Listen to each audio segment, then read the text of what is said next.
نحمدہ و نصلی علی رسولہ الکریم اما بعد۔ دوستو، آج خواتین کے حقوق کا مسئلہ بتانا ہے۔ کچھ لوگ ٹیلی ویژن پر، سوشل میڈیا پر بعض ملحدین کو بلاتے ہیں، بعض علماء کو بھی بلاتے ہیں، اور ایسے علماء کو بلاتے ہیں جو بیچارے اتنا علم نہیں رکھتے، اور جو دوسرے ہوتے ہیں ان کو سیاستدان کہہ رہے ہیں، دانشور کہہ رہے ہیں، وہ کوئی ملحد بھی ہوتے ہیں، بے دین قسم کے لوگ، تو وہ سوال کرتے کرتے وہ ان پر علماء پر حاوی ہو جاتے ہیں۔ کہتے دیکھو نا، علماء کرام کو کوئی مسئلہ نہیں آتا خواتین کے بارے میں، اور ایسے مسائل بنا کے اچھالے جاتے ہیں میڈیا پہ کہ عورتوں کو مظلوم ثابت کیا جاتا ہے کہ اسلام میں جو عورتیں ہیں یہ بہت زیادہ مظلوم ہیں۔ کبھی ان کی طلاق کا مسئلہ، کبھی حلالے کا مسئلہ، کبھی خلع کا مسئلہ، کبھی کوئی اور وراثت کے مسائل، یہ بیان کر کے کہا جاتا ہے کہ لو جی عورتیں مظلوم ہیں۔ اور ہماری یونیورسٹیوں میں پڑھنے والے جو پروفیسر حضرات ہوتے ہیں جو دین سے دور ہوتے ہیں، وہ بھی ان کا بھی یہی ذہن بن چکا ہوتا ہے، ابھی تک بن بھی گیا ہے کہ لو جی عورتیں مظلوم ہیں، اسلام نے ان کو کوئی حق نہیں دیا، اسلام ان کو آزادی نہیں دیتا، اسلام ان کو گھر میں قید کر کے رکھتا ہے، یہ کون سا انصاف ہے؟ ہم کہتے ہیں آئیے گا، اسلام سے پہلے عورتوں کا کیا حال تھا، ان کی کیا پوزیشن تھی؟ اسلام سے پہلے دیکھیے گا، قرآن کہتا ہے کہ بعض علاقوں میں بچیاں زندہ دفن کر دی جاتی، زندہ درگور کی جاتی تھیں بچیاں، اور اسلام نے آ کے ان کو ایک حق دیا کہ اس بچیوں کی پرورش کرنی ہے، بچیوں کو پالنا ہے، ان کو سنبھالنا ہے، ان سے محبت پیار کرنی ہے۔ اور حدیث میں بھی آتا ہے، ایک حدیث میں کہ ہمارے پیغمبر علیہ السلام نے آ کے بچیوں کے بارے میں فرمایا، میرے صحابہ، ایک وہ بندہ جس کے ہاں ایک بچی ہو اور وہ بچی سے پیار کرے، محبت کرے، اس کو اس کا حق دے، اور بچوں کو، لڑکوں کو بچی پر، لڑکی پر ترجیح نہ دے۔ فرمایا پیغمبر علیہ السلام نے، دن قیامت کی یہ بچی جو ہے یہ اس کو ستر من النار، اس کو جہنم سے بچانے والی، آگ سے بچانے والی بن جائے گی۔ یہ مسند امام احمد کی روایت ہے۔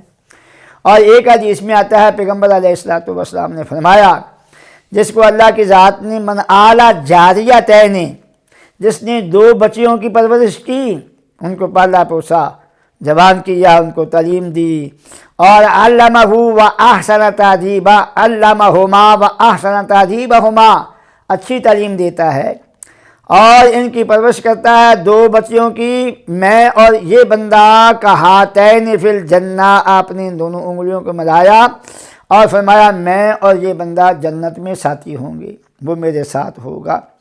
ایک اور روایت میں آتا ہے، جس نے دو بہنوں کو سنبھالا، پرورش کی، اور یا دو بہنوں کو یا دو بیٹیوں کو، حدیث میں آتا ہے، تو اس کا بھی یہی مقام ہوگا کہ وہ میرے ساتھ جنت میں ہوگا۔ ایک صحابی نے سوال کیا جس کی تین ہوں، فرمایا تین بیٹیوں کو پالنے والا یا بہنوں کو سنبھالنے والا، ان کی پرورش کرنے والا، وہ بھی میرے ساتھ جنت میں ہوگا۔ یہ بھی حدیث میں آتا ہے۔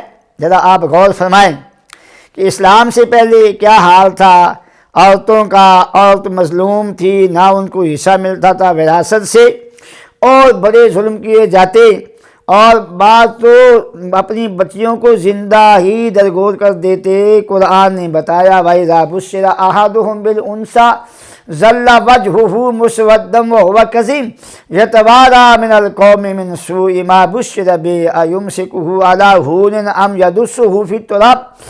جب بچی کی بات بتائی جاتی کہ بچی پیدا ہوئی ہے، وہ اپنی قوم سے منہ چھپاتا پھرتا، ہاں یہ کیا بنا، میرے گھر بچی پیدا ہو گئی ہے۔ ایسے ہی بعض علاقوں میں زندہ درگور دفن کر دیتے تھے، زندہ درگور کرتے تھے بچیوں کو۔ اسلام نے آ کے بچیوں کو، خواتین کو، عورتوں کو مقام دیا۔ یہ مقام دیا بچیوں کے اعتبار سے۔ جب شادی ہو جاتی ہے میرے برادر، پھر جو خامند ہے اس کے بارے میں فرمایا عاشروہن بالمعروف، کہ جو خامند بن جاتے ہیں، عورتوں کے خامند بن جاتے ہیں ان بچیوں کے، اب ان کو کیا حکم ہے، ان سے اچھے طریقے سے زندگی گزاریں۔ اور پیغمبر علیہ السلام فرماتے ہیں، میرے صحابہ کی جماعت تم اپنی عورتوں سے محبت پیار کیا کرو، محبت پیار کیا کرو۔ میں سب سے زیادہ اپنی خواتین کا، اپنی عورتوں کا، بیگمات کا میں سب سے زیادہ خیال رکھنے والا ہوں، سب سے زیادہ۔ تم بھی ان کا خیال کیا کرو۔ یہ جب خامد کے پاس جاتی ہے تو خامد کے ذمے ہے کما کے لانا، اس کا کام ہے گھر میں رہنا۔ اب دیکھو یہ کمانے سے بالکل فارغ ہو گئی، کمائی کرنا، کمانا لانا یہ خامد کے ذمے ہے۔ اب یہ گھر میں آرام سے بیٹھے گھر کے کام کاج کرے۔ جب یہ ماں بن جاتی ہے، حدیث میں آتا ہے کہ صحابی نے کہا پھر بھی اللہ کی ذات نے اس کو مقام دیا عورت کو، ماں بن جاتی ہے تو صحابی کہتا ہے اللہ کے پیغمبر علیہ الصلوۃ والسلام یہ بتاؤ سب سے زیادہ میری خدمت کی کون بندہ مستحق ہے جس سے میں اس نے سلوک کروں، وہ کون ہے؟ فرمایا اموں کا تیری ماں۔ اس نے پھر سوال کیا، دوسری مرتبہ بھی آپ نے فرمایا تیری ماں اموں کا، پھر اس نے سوال کیا، تیسری مرتبہ فرمایا اموں کا تیری ماں، چوتھی مرتبہ پھر سوال کیا، اس نے فرمایا ابو کا تیرا باپ۔ اب دیکھو عورت کو اسلام نے کتنا مقام دیا کہ 3 دفعہ فرمایا اپنی ماں کی خدمت کر، اپنی ماں سے احسان کر، ماں سے محبت کر، ماں کا ادب کر۔ کیوں؟ الجنت تحت اقدام الامہات، ایک حدیث میں آتا ہے جنت ماں کے قدموں کے نیچے ہے۔ اسلام نے اتنا مقام دیا عورت کو۔ یہ بے دین لوگ کہتے ہیں کہ اسلام نے کوئی مقام نہیں دیا، اسلام ظلم کرتا ہے، یہ پردے کی پابندی کرتا ہے، ان کو آزاد نہیں ہونے دیتا، ان کو تعلیم کا حق نہیں دیتا۔ اسلام نے عورت کو تعلیم کا حق دیا، آزاد رہنے کا، آزادی سے زندگی بسر کرنے کا حق دیا، تعلیم کا حق دیا۔ اسلام نے عورت کو حق مہر کا حق دیا، نان و نفقے کا حق دیا۔ اور ایسے ہی اسلام نے آگے دیکھیے گا کہ اسلام نے اس کو طلاق اور نکاح کا حق دیا ہے کہ اگر خامن زیادتی کرتا ہے تو یہ طلاق لے سکتی ہے، اس کا نام ہے خلا۔ اور نکاح میں بھی عورت کی مرضی شامل ہوتی ہے۔ فرمایا کہ نکاح کرنا ہے باپ نے اپنی بیٹی سے پوچھے گا، اس کی مرضی شامل ہوگی، اگر وہ انکار کرتی ہے تو وہ زبردستی نکاح نہیں کر سکتا۔ اسلام نے آ کے اس کو یہ حق دیا ہے۔ اور حدیث میں یہ بھی آتا ہے کہ کسی کے باپ نے، کسی بچی کے باپ نے شادی کر دی بچپن میں، جب وہ بالغ ہوئی تو اس نے انکار کر دیا، وہ نکاح پیغمبر علیہ الصلوۃ والسلام نے فسخ کر دیا تھا کہ یہ نکاح نہیں چل سکتا، یہ اس کو اختیار ہے۔ جب بچی بالغ ہو جائے تو بچی کو اختیار ہوتا ہے، وہ جو نکاح باپ نے چھوٹی عمر میں کیا تھا اب اس کو اختیار رکھے یا فسخ کر دے۔ اب دیکھو اسلام عورت کو کتنا مقام دے رہا ہے۔ اسلام نے تو عورت کو بہت زیادہ مقام دیا ہے۔ دیکھو نماز میں مساوات دیکھو، وَلَهُنَّ مِثْلُ الَّذِي عَلَيْهِنَّ بِالْمَعْرُوفِ، جو وہ کھاتا ہے فرمایا اپنی بیوی کو کھلا، جو تو کھاتا ہے اس کو کھلا، جو تو پہنتا ہے اس کو پہنا، جیسے تو آرام چاہتا ہے اس کو آرام پہنچا، جو تو چاہتا ہے رہائش اس کو بھی رہائش عطا فرما، اس کو سہولتیں عطا فرما۔ یہ سارا کچھ اسلام نے عطا فرمایا۔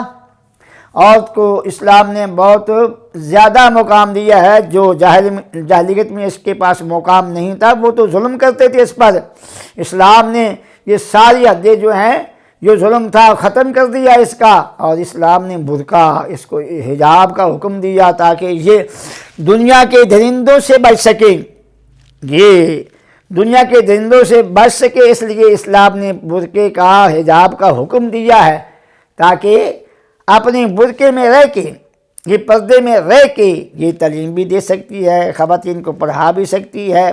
اور یہ جیسے صحابیات غزوات میں ساتھ جاتی تھیں اور وہ جو مرد ہوتے سے زخمی ان کو پانی پلاتی تھیں، مرہم پٹی کرتی تھیں، ان کے ساتھ تعاون کرتی تھیں، برقعے میں رہ کے یہ کون سا کام نہیں کر سکتی ہیں؟ جو جائز کام ہیں برقعے میں رہ کے وہ کیے جا سکتے ہیں، تو ان کو کس نے باندھا ہے؟ اسلام نے ان کو نہیں باندھا، صرف برقعے کا حکم ہے، وہ تو تاکہ یہ فتنے سے بچ سکے، اپنی عزت کو بچا سکیں۔ اللہ سے دعا ہے کہ اللہ ہماری ماں بہنوں کو، ہماری خواتین کو اسلام پہ چلنے کی توفیق عطا فرمائے۔ اقول قولی ھذا۔